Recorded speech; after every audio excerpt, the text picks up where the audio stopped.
Hello Aries, and welcome to your Lunar Cycle Insight video for the cycle beginning with the new moon in Libra on the 8th or 9th of October, depending on where you are in the world, and culminating as we head into the dark moon in Scorpio on the 7th of November.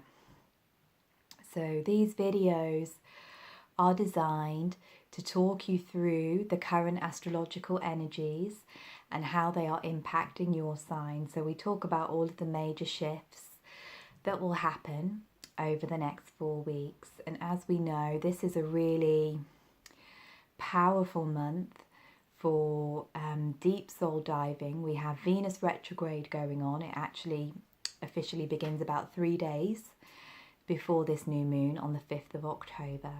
And the sun is still moving through Libra, so there's a huge focus on relationships and how we relate to each other, how we relate to ourselves during this period. So I'm calling this month the month of soul evolution through relationship.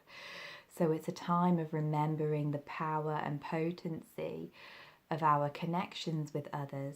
And this is particularly true for yourself, Aries, or ourselves, should I say. I'm an Aries too. As we begin this month with the new moon in Libra, which falls in our 7th house, as Libra is our opposite sign. So always at this time of year, as the sun transits our 7th house, we are invited to look at the qualities of our opposite sign and how we can learn from them, because the opposite sign,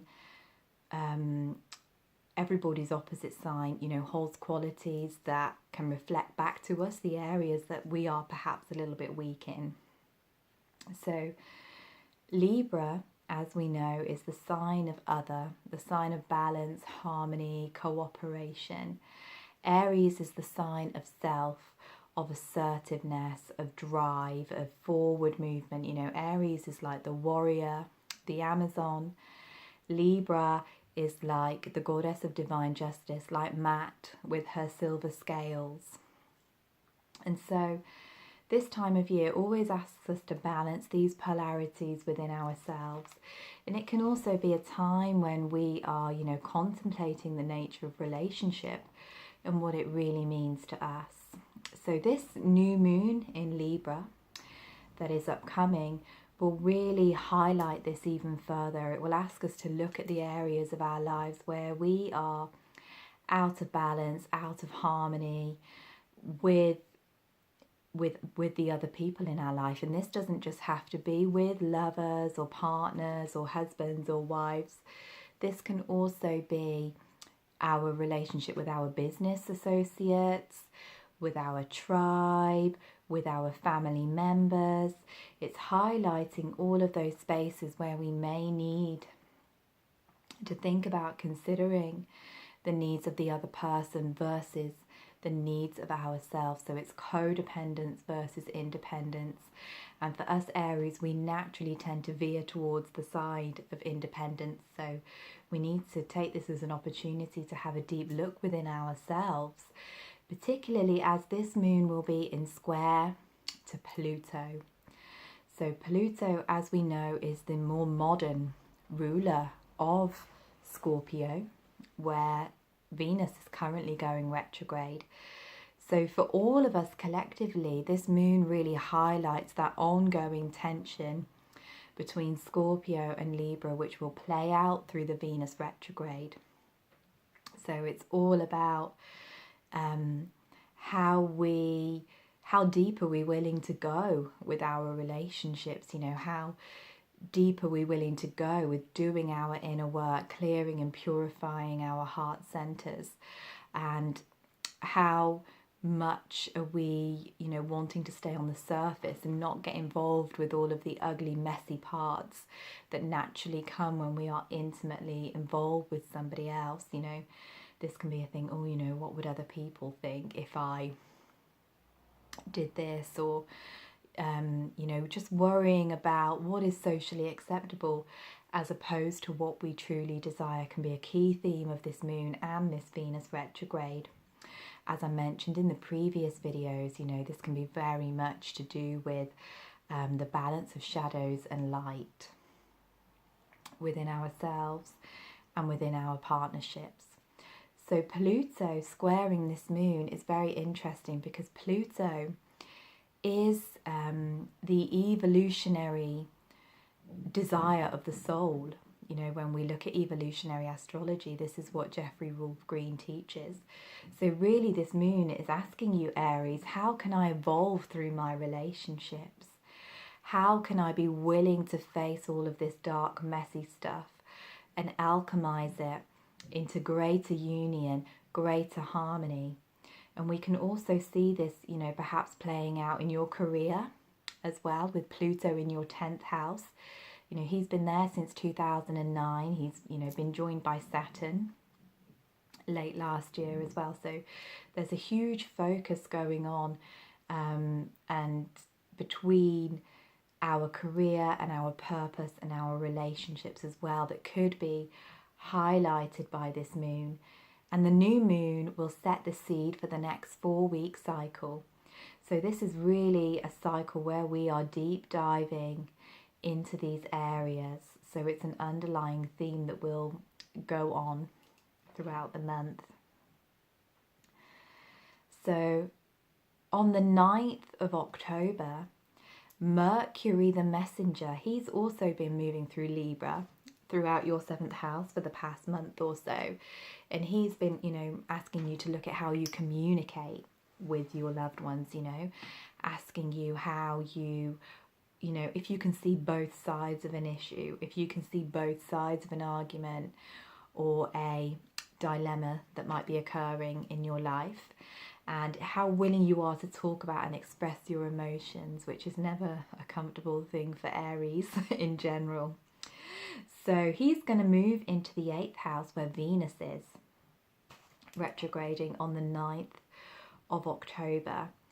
So for you, Aries, this whole month is really focused around these 8th house energies, with Venus retrograding here, Mercury moving through here, and also the Sun will begin transiting here on the 23rd of October. And we also have Jupiter finishing up his cycle here. He's been in your 8th house since last October. So all of the themes that we've been working with are now really coming up to reach culmination. For Aries, you are one of the signs that is most profoundly affected by this retrograde period, because it is taking part in the Scorpionic section of your birth chart. So this is a window, an opportunity for deep, deep soul transformation for us. When we look at the energy of Venus retrograde, it is so potent, so powerful. It's not just, the traditional things around love and money that we are often told, but Venus retrograde gives us a profound opportunity for healing and soul reclamation, particularly in the sign of Scorpio and particularly in the 8th house. This is, where we take Inanna's journey into the underworld, where we move through the layers of ourselves, where we move through our feelings of judgment, of shame, of fear around vulnerability, around regret, around all of these old things that we've been holding in our heart chakra.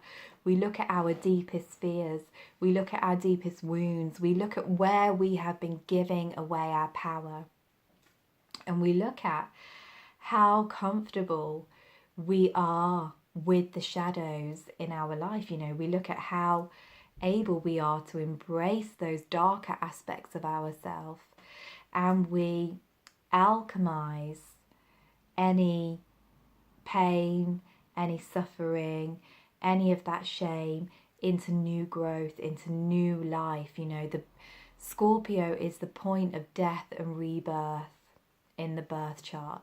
So always, if we are willing to do this deep alchemical work, if we are willing to go into the cauldron, if we are willing to go into the underworld and really look at our hidden self and all of those things that we have tried to bury and hide from, of course, you know, the rebirth, the phoenix rebirth afterwards is always spectacular. You know, how deep we are willing to go will prepare us for how high we are going to be able to rise afterwards. So it's important to bear that in mind as all of this stuff is churning around, as these planets come together in this this dark space of your birth chart. Of course, the 8th house is always related to the dark goddess energies, to the descent of Persephone, you know, that willingness to really walk into the underworld and claim your sovereignty. So that is the main theme of the month. So you may feel like you need time to process.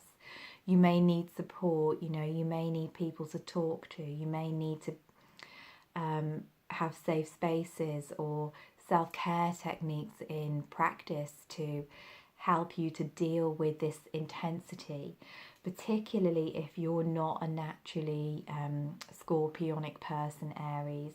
You know, say if you've got a lot of other planets going on in the lighter signs, this could feel quite overwhelming. For those of us who are more scorpionic by nature, it can actually be an exciting period of self-discovery. So check your chart and see how these energies resonate with you, and just be willing to go there just for this month, and you will see that the poison often becomes the medicine. So we have all of this going on and really coming to a culmination point at the full moon this month, which will fall on the 24th of October. So the day after the sun moves into Scorpio, she will oppose the moon, who will be conjunct Uranus in Taurus in your 2nd house. She will also be sat next to Venus, retrograding in the sign of Scorpio. And she will be square the north nodes of fate and destiny. So this is a catalytic new moon for all of us. You know, this is a point, it's creating a grand cardinal, a grand cross in the skies. So it is really a point of choice, you know, where we kind of find ourselves at the crossroads of destiny and really look at what we are going to let go of and what we are going to move forward towards. So this can be a time of catharsis of all of the things that have been bubbling up during this retrograde period, during this gathering of planets in your 8th house. So as I said, the sun will be opposing Uranus. The moon will be conjunct Uranus in your 2nd house, which is ruled over by Taurus. And we've talked about Uranus in Taurus a lot in the previous videos. And he is really calling you in the 2nd house to look at how you value yourself, to look at how you honor your time, your energy, your money, your energetic resources. How are you valuing the gifts that you have and utilizing them? You know, he might have been calling you to become more self-sufficient in your finances as well during this period. And of course, one of the other key themes of Venus retrograde is learning about valuing the self and about sharing resources, intimate energies as she's moving through the 8th house.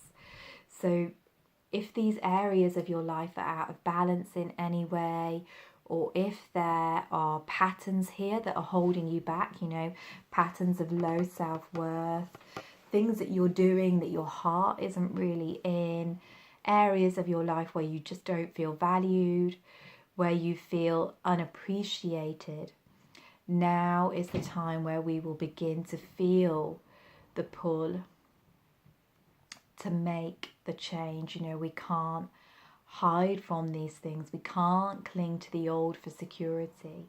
This is a time, if you will allow it, Aries, where you can completely undergo a shamanic death and rebirth process of your heart. You can, really resurrect yourself if you're willing to go deep. So it's a good idea to spend this moon, perhaps during doing some kind of releasing ceremony, some kind of circle work, doing something to honor the letting go of the past and who you used to be and what you used to value, and really thinking about what we're going to call forward in our relationships, in our finances, where we want to be. There's going to be square the North Node in Leo, so how can I let go of the South Node in Aquarius, the judgments, opinions of society at large, and how can I come into the North Node, this authentic, playful expression of self, this doing what I love for a living, embracing and embodying sensuality and romance in my life. So let's have a little look, at these issues, or a big look at these issues perhaps, during this full moon, and use it as a crossroad, as a point of change to decide what you are no longer willing to accept. So after this very illuminating full moon in the sign of the Bull, we will be experiencing the deepest part of the Venus cycle. Just 2 days after, on the 26th of October, Venus will conjoin the Sun in your 8th house. So this is where Venus enters the vault of light. This is the darkest phase of her cycle, where she's really face to face with her shadows. She's looking the dark goddess in the eye. She's looking at all of those things that she's buried, that she's suppressed.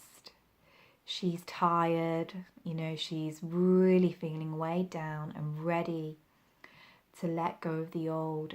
And this is opposite Uranus again. It will be at 3 degrees Scorpio, so it will still be in opposition to the storm god. And this can really highlight some of the other issues that we've been working with Uranus in the 2nd house, Aries. So issues of, shame around the body, issues of suppressing sexuality, and we can really be looking at those old programs that run around relationships that keep us stuck in the past. Those old programs that say, society says relationships have to be this way, or, this is how you create intimacy, or this is how you love yourself. All of this stuff that we're programmed into, we can start re-examining and thinking, is this really true for me anymore? As Venus goes into this phase, and it could be, an amplification of the intensity that you're already feeling. And of course, with Venus, we have to talk about relationships. And during this period, there will be breakdowns and breakthroughs. So there will be some of you saying goodbye. And there will be some of you who are creating huge change in your relationships and in the way you relate to other people. And at this point, we can really see what needs to be done. So the energy starts to shift a bit as we move into November. For those of us here in the Northern Hemisphere, this will be the festival of Samhain, the Celtic New Year, which is traditionally a time of death, of entering the darkness, of it's the festival we celebrate when the sun's in Scorpio every year. So it is those scorpionic themes of death and rebirth, of honouring the shadow, and that's something that we will all be working with, and perhaps something that, if there was nothing else I would teach for the rest of my life, it would be about honouring this shadow period. So we're getting a really profound insight into that. For those of you in the Southern Hemisphere, you will be celebrating the festival of Beltane. So the festival of the love goddess, which is very much to do with the sacred sexuality aspect of Scorpio. So you can be looking at bringing deep healing to any sexual wounds, any, as we've discussed, fears around intimacy, vulnerability, opening up to love. So it's really perfect that we're going to be undergoing this Venus and Scorpio retrograde during this period. So on the 1st of November, Venus is going to move back into Libra, back into your 7th house, where she began her retrograde shadow way back. I think it was the 2nd of September or early September. And this is the point where we can start to really feel the shift, you know. She's moved back into this house of learning through another. She's moved back into this house of harmony, cooperation, of equal, balanced relationships. And this is a very important point of the Venus cycle, because this is where Venus becomes visible in the sky as the morning star, which is often called the helical rise of Venus. And what that means is that we start to see her again on the horizon as the sun rises in the morning. And to ancient star watchers, stargazers, ancient astrologers and astronomers, this was the most important part of the Venus cycle, because this is where she begins her new cycle of growth. And the sign that she begins that in is indicative of the Venusian themes we will be collectively working with for the next Venus period. So this is happening in the sign of Libra, as I said. So this is brilliant news for everybody, because the last Venus cycle, she made her helical rise. She began her new cycle in Aries. So Aries, the sign of the warrior goddess. And since then we've seen, along, you know, with the help of Jupiter and Scorpio, we've seen this huge rising of feminine power, which has been beautiful and magical and wonderful and so needed. But now as she begins this new cycle in Libra, we all come into a cycle of greater harmony, of greater cooperation. This is a time when a lot of people can come together. Relationships can be healed. New partnerships can be made. So this is happening in your 7th house, Aries. So there is no better time for you to think about what you would like to call forward in your relationships, and what kind of person you would like to be, and what kind of person that you would like to be with, because it's likely for those of you who are currently single that new partnership is going to start to manifest for you. For those of you who have been struggling in relationships, this can be a time when healing starts to happen. And it's important to note that with Venus retrograding in Scorpio, sometimes the healing can be the letting go. So this is a really beautiful time. And Venus retrograde is slightly different to other planets, because traditionally we don't start new projects or begin new endeavours when certain planets are retrograde. And with Venus, of course, we don't tend to start new relationships when she's retrograde. But after this point of the cycle, after November the 1st, we can definitely do that, because although she's still retrograde, she is also beginning a new cycle. So that is the paradox of Venus retrograde. So a beautiful, beautiful time of healing that is rewarded by a new sense of love, a new sense of harmony, a new sense of balance in your life, if you will allow it, Aries. And we're going to finish up the month with Mercury moving into Sagittarius, which will also be on the 31st, so on Samhain or Beltane, depending on where you are in the world. He's going to head into our 9th house, house of higher learning, house of higher wisdom. So this can be a time when we can start to perhaps see the spiritual lessons behind the intensity and the shedding and the letting go that we have been experiencing. And Mercury is going to be going retrograde in Sagittarius next month, so we'll talk about that a bit more. And then we are then heading into the dark moon phase, ready for the new moon in Scorpio on the 7th of November. And this is a very interesting new moon because we also have Jupiter about to leave Scorpio and head into Sagittarius for the first time in 12 years, just 2 days after this new moon rises. So that's going to be a very significant shift for us all. And we will talk about that a little bit more in next month's videos. So I'm going to pick a card for you, Aries, to guide you through this cycle. And this is from the Wisdom of Avalon deck by Colette Baron Reid.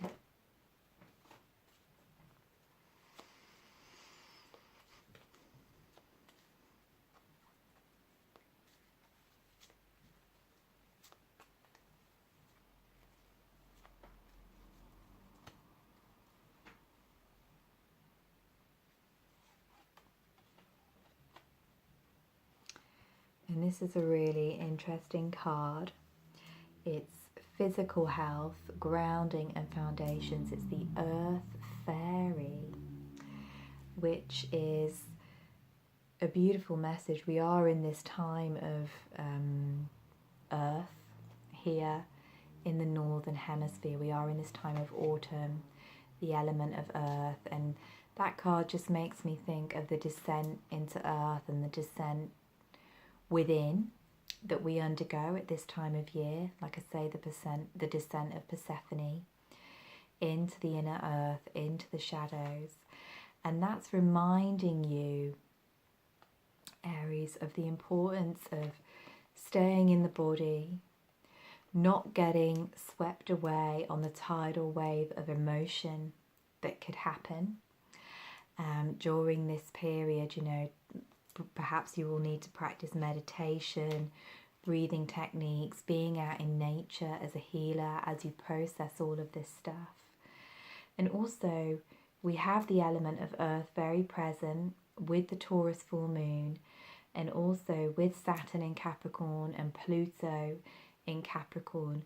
So also be aware that this energy of destruction and recreation that is so familiar to Scorpio, familiar to the dark goddess energies, we see her there behind me, that this may also happen in the more physical, tangible areas of your life as well. So perhaps some of your relationships are very tied up with your physical security. You know, perhaps we want to leave a partner, but we've got a mortgage.